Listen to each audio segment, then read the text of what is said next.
అంటే ఏదో మనం సెపరేట్గా ఉండటం మూలంగా మనం అతీతంగా మనం దూరంగా ఉండటం మూలంగా మనకు ప్రత్యేకత వస్తుంది, గుర్తింపు వస్తుంది, తద్వారా మన ఇమేజ్ పెరుగుతుంది అనే భావం కరెక్ట్ కాదు. మన ఇమేజ్ పెరగాలి అంటే మనకి ఒక ఫ్యాన్ బేస్ పెరగాలి అంటే అది మన కంటెంట్ మనం చేసే సినిమా ఇస్తుంది తప్ప మళ్ళీ మనం ఏలినేట్ చేసేసుకోవడం మనల్ని దూరం చేసుకుంటేనే కాదు. అందరూ కలివిడిగా ఉండాలి. అని మా ఇంట్లో ఇంతమంది హీరోస్ ఉన్నారు, అందరూ ప్రతిసారి కలిసిమెలిసిగా ఉంటాం, అన్నీ ఉంటాం. అలాగని చెప్పేసి మా ఇమేజ్లు తక్కువ. ఈ రోజున పవన్ కళ్యాణ్ ఏబీలో కనిపించగానే ఇది అన్నారు, దాన్ని గర్వపడాలి. పుష్ప టూ పెద్ద హిట్ అయింది, బ్లాక్ బస్టర్, దాన్ని గర్విస్తాను.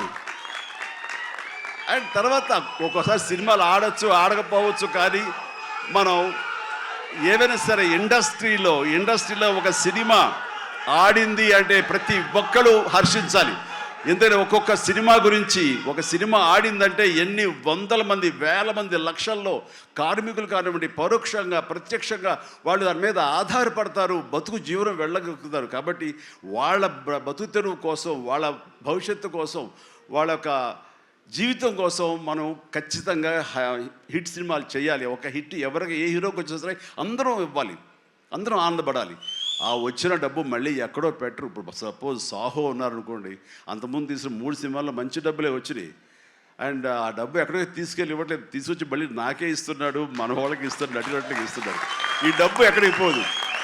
అండ్ భగత్ సింగ్ కేసరి సినిమా చేశాడు, లాభించేసాడు, ఇంకా మనకు లాభం లేదు అని వేరే గ్రూపు వేరే కాంపౌండ్ అనుకుంటే నాకు అతను ఇచ్చిన అడ్వాన్స్ ఎక్కడి నుంచి వస్తుందండి? అతను ఇచ్చిందే కదా.